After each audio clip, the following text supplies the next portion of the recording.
morning, students. I'm Dr. Meenakshi Gehlot, Associate Professor, Department of Geology, SPC Government College, Ajmer.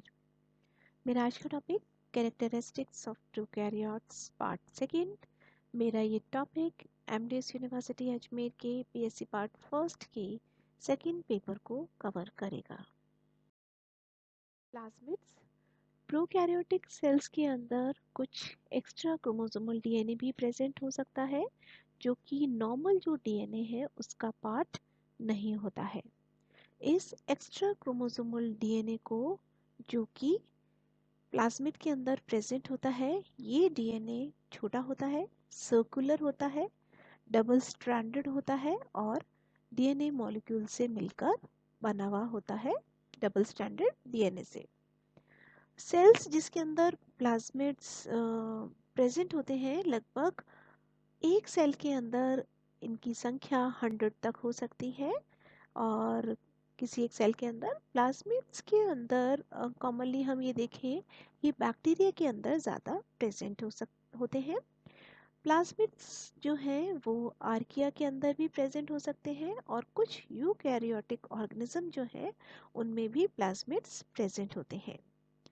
Plasmid के अंदर jeans होते हैं और ये जो जीन है उसमें से कुछ एडवेंटेशियस ट्रेट्स जो हैं, जो कि जैसे कि माने हम एंटीबायोटिक रेजिस्टेंस के जीन, ये सब के सब प्लाज्मिड के अंदर प्रेजेंट होते हैं और इसके कारण उस ऑर्गेनिज्म की सर्वाइवल की जो रेट होती है वो बढ़ जाती है। सर्वाइवल में ये जीन्स इम्पॉर्टेंट होते हैं। राइबोसोम्स सभी सेलुलर जो लाइफ है उनके अंदर प्रोटीन जो है वो सबसे इम्पोर्टेंट कंपोनेंट होता है और उसका सिंथेसिस होना उस लाइफ के लिए बहुत ज़रूरी होता है, क्योंकि प्रोटीन जो है स्ट्रक्चरल और फंक्शनल यूनिट की तरह काम करती है और इस प्रोटीन को बनाने में राइबोसोम्स इम्पॉर्टेंट रोल प्ले करते हैं। राइबोसोम्स जो हैं वो हर तीन में से हर जो डोमेन्स इसके होते हैं सबके सब का स्ट्रक्चर डिफरेंट होता है और राइबोसोम्स के अंदर कंस्ट्रक्शन जो होता है प्रोटीन्स का, इसके अलावा इसमें राइबोसोमल आरएनए का भी रोल होता है और प्रोकैरियोटिक राइबोसोम्स जो हैं वो साइटोप्लाज्म के अंदर प्रेजेंट होते हैं और प्रोकैरियोटिक जो सेल्स हैं उसके अंदर 70S राइबोसोम्स प्रेजेंट होते हैं, क्योंकि इनका जो साइज है वो डिफरेंट होता है और S मीन्स स्वेडबर्ग्स यूनिट होती है जो कि ग्रेविटेशन की सेडिमेंटेशन जो जिस रेट से वो आता है उस रेट के अकॉर्डिंग इसका नाम दिया गया है। जबकि यूकैरियोटिक जो सेल्स होती हैं उनके अंदर 80S राइबोसोम्स प्रेजेंट होते हैं। इनका जो प्रोकैरियोटिक जो राइबोसोम है उसका जो साइज है वो बैक्टीरियल सेल और आर्कियल सेल्स में लगभग बराबर होता है और इनका बस लगभग इनकी सिमिलैरिटी होती है यूकैरियोटिक काउंटर पार्ट से। राइबोसोम का स्ट्रक्चर आप यहाँ पर देख सकते हैं। राइबोसोम दो सब यूनिट से मिलकर बना हुआ होता है, एक स्मॉल सब यूनिट और दूसरी लार्ज सब यूनिट। तो यहाँ पर ये लार्ज सब यूनिट और ये स्मॉल सब यूनिट और ये दोनों मिलकर 70S राइबोसोम प्रेजेंट होते हैं। जो लार्ज जो यूनिट है वो 50S यूनिट की होती है और स्मॉल जो सब यूनिट है वो 30S होती है, यानी कि स्वेडबर्ग जो यूनिट है वो 30S स्मॉल की है और लार्ज की है 50S और ये दोनों मिलकर कॉमन इंक्लूजन्स। प्रोकैरियोटिक जो सेल्स हैं उनके अंदर सेल के कुछ इंक्लूजन्स भी प्रेजेंट होते हैं। जैसे हम सिंगल सेल ऑर्गेनिज्म जो हैं वो अनस्टेबल होते हैं, जो कि अनस्टेबल एनवायरनमेंट के अंदर रह रहे हैं और कुछ प्रोकैरियोटिक सेल्स जो हैं वो एक्स्ट्रा न्यूट्रिएंट्स जो हैं उसको स्टोर कर लेते हैं, जिससे कि साइटोप्लाज्मिक जो स्ट्रक्चर्स, इन स्ट्रक्चर को इंक्लूजन्स के नाम से जाना जाता है। क्योंकि एनवायरनमेंट अनस्टेबल है तो उन्हें अपने को अडेप्ट करने में ये इंक्लूजन्स काम आते हैं। ये जो न्यूट्रिएंट्स जब ये स्टोर करते हैं एक पॉलीमराइज्ड फॉर्म में, तो इनके अंदर एडवांटेजेस हो जाते हैं, और ये जो है वो ऑस्मैटिक जो प्रेशर है उसको मेंटेन करने का काम करते हैं, जिससे कि सॉल्यूट और सॉल्वेंट के बीच में जो ऑस्मैटिक प्रेशर बन रहा है वो मिनिमम डैमेज करे सेल, बैक्टीरियल सेल या प्रोकैरियोटिक सेल को। बहुत सारे इंक्लूजन्स जो हैं वो ग्लाइकोजन और स्टार्च के फॉर्म में प्रेजेंट रहते हैं, और इनके अंदर कार्बन जो होता है वो एनर्जी का सोर्स होता है। वॉल्यूटिन ग्रेन्यूल्स जो हैं वो, जिसे कि हम मेटाक्रोमेटिक ग्रेन्यूल्स के नाम से भी जानते हैं, ये भी एक स्टेनिंग कैरेक्टरिस्टिक्स है प्रोकैरियोटिक सेल का, और ये भी इंक्लूजन के फॉर्म में सेल के अंदर प्रेजेंट होते हैं। बहुत सारे जो माइक्रोब्स हैं उनके अंदर वॉल्यूटिन ग्रेन्यूल प्रेजेंट होते हैं, जैसे आर्किया के बहुत सारे, बैक्टीरिया के बहुत सारे स्ट्रेन्स जो हैं उनके अंदर वॉल्यूटिन ग्रेन्यूल्स प्रेजेंट होते हैं। बहुत बार ये देखा गया है कि बहुत सारे इंक्लूजन्स, जैसे कि हम बात करते हैं PHB, पॉलीहाइड्रोब्यूटारेट, ये जो है वो भी कुछ स्पीशीज के द्वारा प्रोड्यूस होता है, जैसे बेसिलस और स्यूडोमोनास जो स्पीशीज हैं उनमें PHB इंक्लूजन्स प्रेजेंट होते हैं। एंडोस्पोर्स, बैक्टीरियल सेल्स जो हैं जनरली हम इसके अंदर देख सकते हैं ये वेजिटेटिव सेल्स की तरह काम करते हैं, लेकिन कुछ जो बैक्टीरिया की स्पीशीज हैं वो उनके अंदर एंडोस्पोर्स बनते हैं, और इनका अगर हम स्ट्रक्चर देखें तो ये एसेंशियली जो है वो बैक्टीरियल जीनोम को प्रोटेक्ट करने का काम करता है डोरमेंट स्टेट के अंदर। जब भी एनवायरमेंटल कंडीशन अनफेवरेबल होती है तो एंडोस्पोर का फॉर्मेशन होता है।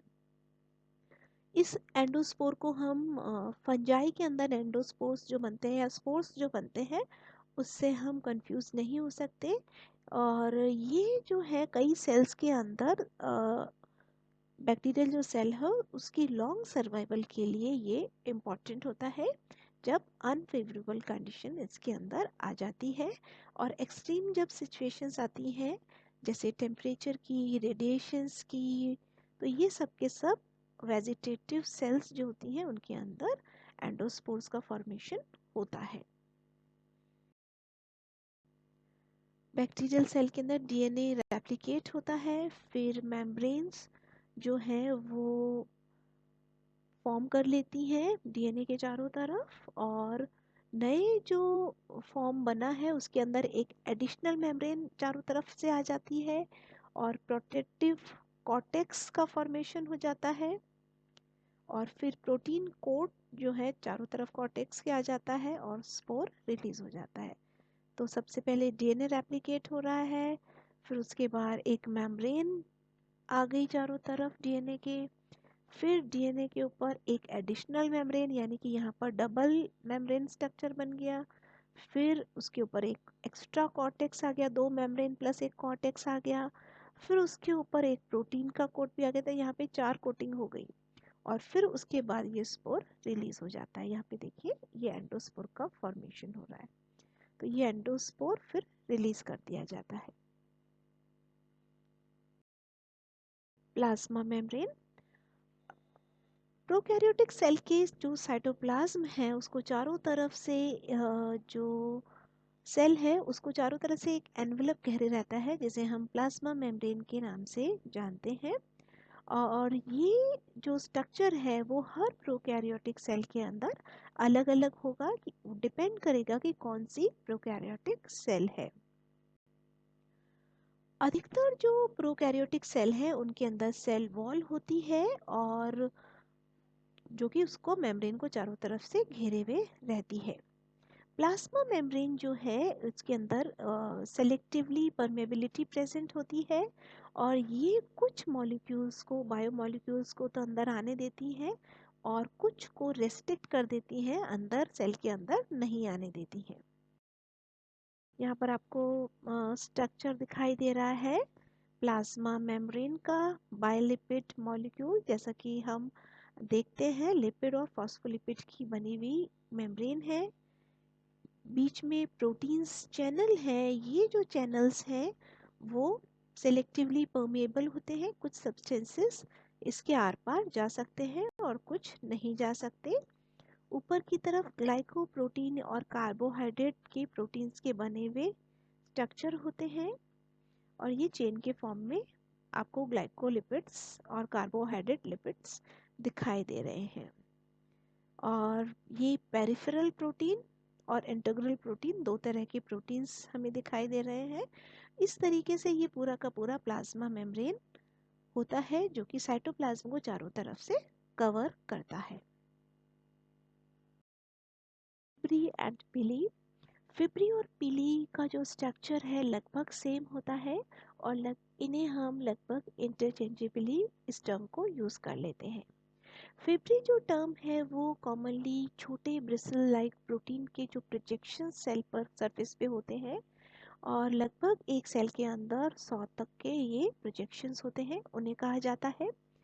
फिब्री जो होता है वो सेल को अटैच करता है सरफेस से और या फिर दूसरी सेल से। और पैथोजेनिक बैक्टीरिया जो होते हैं वो होस्ट सेल पर अडेयर होने के लिए फिब्री का ही यूज़ करते हैं। इसके अलावा फिब्री कॉलोनाइजेशन, इन्फेक्टिविटी और वायरलेंस के लिए भी बहुत इम्पॉर्टेंट होता है। एडिरेंस जो किसी भी सरफेस पर होता है बायोफिल्म फॉर्मेशन में भी फिब्रिली काम में आती है।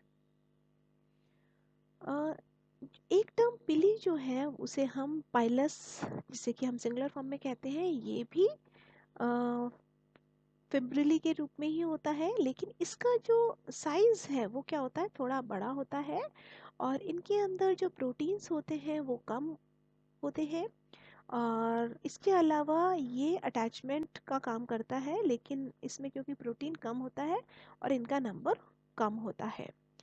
कुछ स्पेसिफिक टाइप के पाइलस जो होते हैं जिसे कि हम एफ पाइलस के नाम से जानते हैं, जिसे हम सेक्स पाइलस भी कहते हैं, ये इम्पॉर्टेंट होता है डीएनए के ट्रांसफ़र में और दो सेल के जो बैक्टीरिया हैं उनके बीच में इंटरचेंज होता है डीएनए के ट्रांसफ़र का। तो इसमें एफ पिलस या फिर सेक्स पिलस काम में आता है। फ्लैजिला। फ्लैजिला जो स्ट्रक्चर है मोस्टली ये यूज आता है सेल को मूव करने के लिए एक्वस एनवायरनमेंट में।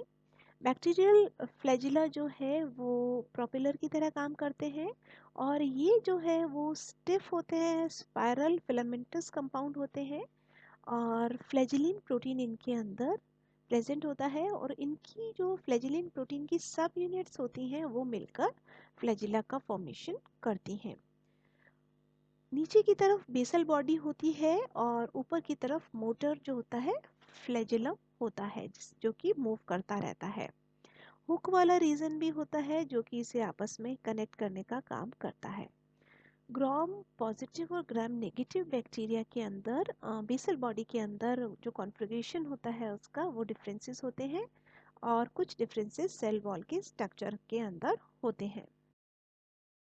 यहाँ पर आप देख सकते हो दोनों तरह के फ्लैजिलम का ग्राम पॉजिटिव और ग्राम नेगेटिव बैक्टीरिया के अंदर स्ट्रक्चर आप देख सकते हैं और इनका जो बेसिक जो डिफरेंस है जिस कारण हम, हालांकि ये डिफरेंस बहुत छोटा होता है, उससे हम आइडेंटिफाई कर सकते हैं। ग्राम नेगेटिव जो बैक्टीरिया है उस पर आप यहाँ पर देखिए ये वाला जो एल रिंग रोड और पी रिंग वाला जो स्ट्रक्चर है यहाँ पर सिंपल रोड है, जबकि एल रिंग और P ring gram negative bacteria के अंदर ये प्रेजेंट होती है। और यहाँ पर आप ये देखिए, और ये छोटा सा डिफरेंस है और बाकी लगभग दोनों का स्ट्रक्चर सेम होता है, जिसमें फिलामेंट, हुक और बेसल बॉडी सेम होती है। और नीचे की तरह हम देख सकते हैं टाइप सेकंड जो है थर्ड सिक्रीशन सिस्टम दोनों के अंदर प्रेजेंट होता है। बेसल बॉडी है, हुक है और इनका जंक्शन है, फिलामेंट है जो कि दोनों के अंदर है। बस यहाँ पर थोड़ा सा डिफरेंस है जिससे कि हम डिफ्रेंशिएट कर सकते। बहुत सारे मोटाइल बैक्टीरिया जो हैं उनके अंदर फिलामेंट्स या फ्लैजिला जो है वो उनका अरेंजमेंट डिफरेंट होता है। और अगर हम ये देखें मोनोट्राइकस फिलामेंट्स जो प्रेजेंट होते हैं, फ्लैजिलम जो बैक्टीरिया होते हैं, और उन पे नंबर पे डिपेंड करेगा कि एक बैक्टीरिया के अंदर कितने फ्लैजिला प्रेजेंट हैं। पर मोनोट्राइकस, फर्स्ट मोनोट्राइकस, एम्फीट्राइकस दोनों साइड पर फ्लैजिलम दिखाई दे रहा है। लोफोट्राइकस एक ही में बंच है, एक तरफ बंच है। और पेट्रीट्राइकस पूरी सरफेस पर हम इसको देख सकते हैं। 4 हमें बंच दिखाई दे रहे हैं फ्लैजिलम के। हमने प्रोकैरियोटिक सेल के कंपोनेंट्स के बारे में जाना कि किस तरह उनकी सेल मेम्ब्रेन, फिब्रिली और जो फ्लैजिलम इसके अंदर प्रेजेंट होता है वो किस तरह से रोल प्ले करता है बैक्टीरियल सेल के मॉर्फोलॉजी और फिजियोलॉजी में। Thank you so much.